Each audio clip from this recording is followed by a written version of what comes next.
آج اگر کسی بچے کے گردے کام کرنا چھوڑ دیں تو ہمارے پاس ہیموڈائلسس، پیریٹونیل ڈالسس، CRRT اور کڈنی ٹرانسپلانٹ جیسے کئی راستے موجود ہیں۔ لیکن تقریباً 80 سال پہلے صورتحال بالکل مختلف تھی۔ ڈالسس کی ٹیکنالوجی نئی تھی، مشینیں بہت بڑی تھیں اور ایک چھوٹے بچے کو ڈالسس دینا تقریباً ناقابل تصور تھا۔ پھر میڈیسن نے آہستہ آہستہ وہ حدود توڑیں جنہیں کبھی ناممکن سمجھا جاتا تھا۔ یہ کہانی ہے چائلڈ ڈالسس کی، ناممکن سے ممکن تک کے ایک حیرت انگیز سفر کی۔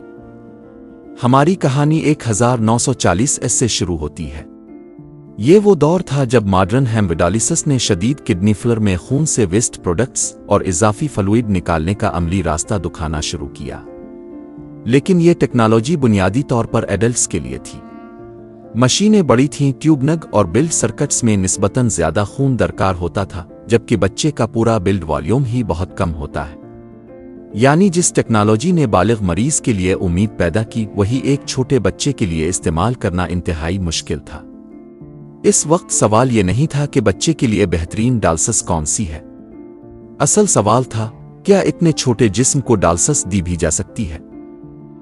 اسی مشکل نے ڈاکٹروں کو ایک دوسرے راستے کی طرف متوجہ کیا، پیریٹونیل ڈالسس یعنی PD۔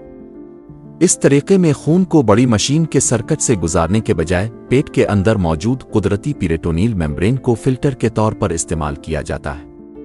ڈالسس فلوئڈ پیٹ میں داخل کیا جاتا ہے، جہاں ڈیفیوژن اور اوسموسس کے ذریعے ویسٹ اور اضافی پانی اس فلوئڈ میں منتقل ہوتے ہیں اور پھر اسے باہر نکال دیا جاتا ہے۔ 1940 کے آخری حصے میں بچوں میں PD کے ابتدائی کلینیکل تجربات اور رپورٹس سامنے آنے لگے۔ چھوٹے بلڈ والیوم اور ویسکیولر ایکسس کی مشکلات کے باعث یہی کانسیپٹ آگے چل کر بچوں، خصوصاً بہت چھوٹے بچوں کے لیے انتہائی اہم ثابت ہوا۔ ایک نیا دروازہ کھل چکا تھا۔ 1950 تک ایک بنیادی حقیقت زیادہ واضح ہونے لگی، a child is not simply a small adult. بچے کا بلڈ والیوم کم ہے، بلڈ ویسلز چھوٹی ہیں، ویسکیولر ایکسس مشکل ہے اور معمولی سی فلوئڈ تبدیلی بھی اس کے سرکولیشن پر بڑا اثر ڈال سکتی ہے۔ لیکن مسئلہ صرف ڈالسس مشین کا نہیں تھا۔ ایک گروئنگ چائلڈ کو calories, protein, electrolytes, anaemia control, bones اور نارمل ڈیولپمنٹ سب کا خیال رکھنا ہوتا ہے۔ اس لیے ایڈلٹ ڈالسس کو صرف چھوٹے اسکیل پر استعمال کرنا کافی نہیں تھا۔ پیڈیاٹرک ڈالسس کو بچے کی فزیالوجی کے مطابق دوبارہ سوچنے اور ری ڈیزائن کرنے کی ضرورت تھی۔ 1960 میں یہ سفر ایک اہم ٹرننگ پوائنٹ پر پہنچا۔ پیریٹونیل ڈالسس اور پیڈیاٹرک رینل کیئر میں بڑھتے ہوئے کلینیکل ایکسپیرینس نے یہ دکھانا شروع کیا کہ انفینٹس اور بہت چھوٹے بچوں کو بھی رینل ریپلیسمنٹ تھراپی دی جا سکتی ہے۔ اسی دور میں پیڈیاٹرک نیفرولوجی ایک باقاعدہ اسپیشلٹی کے طور پر اپنی شناخت بنانے لگی۔ 1976 میں European society for paediatric nephrology اور 1969 میں American society of paediatric nephrology قائم ہوئی۔ اب بچوں کے کڈنی ڈیزیز کو صرف ایڈلٹ نیفرولوجی کا چھوٹا حصہ نہیں سمجھا جا رہا تھا۔ وہ جملہ جو کبھی فیصلہ سمجھا جاتا تھا، ڈنس child is too small for dialysis, آہستہ آہستہ ایک نئے لفظ میں بدلنے لگا، پاسیبل۔ لیکن ایک اور بڑی تبدیلی ابھی باقی تھی۔ ابتدائی ڈالسس زیادہ تر ایکیوٹ سچویشن میں زندگی بچانے کی کوشش تھی۔ 1976 میں ٹورنٹو کے ہاسپٹل فار سنک چلڈرن میں کرونک ہیموڈائلسس پروگرام شروع ہوا۔ اس تبدیلی کی اہمیت بہت بڑی تھی۔ اب مقصد صرف یہ نہیں تھا کہ کڈنی فیلر کے شکار بچے کو چند دن یا چند ہفتے مزید مل جائیں۔ اب سوال تھا، کیا ہم اسے مہینوں اور سالوں تک ڈالسس پر زندہ رکھ سکتے ہیں اور بالآخر ٹرانسپلانٹ تک پہنچا سکتے ہیں؟ چائلڈ ڈالسس اب ایمرجنسی ریسکیو سے آگے بڑھ کر لانگ ٹرم تھراپی بننے لگی تھی۔ لیکن کرونک ڈالسس کے ابتدائی دور میں بھی ہر بچے کو یکساں موقع حاصل نہیں تھا۔ بہت کم عمر اور کم وزن بچوں کو ڈالسس دینا ٹیکنیکلی انتہائی مشکل سمجھا جاتا تھا۔ ٹورنٹو کے ابتدائی کرونک پروگرام میں نسبتاً بڑے بچوں کو شامل کیا گیا، لیکن 1970 میں ایکسپیرینس بڑھنے کے ساتھ ینگر چلڈرن بھی ٹریٹمنٹ پروگرامز میں شامل ہونے لگے۔ یہ ایک بہت اہم ذہنی تبدیلی تھی۔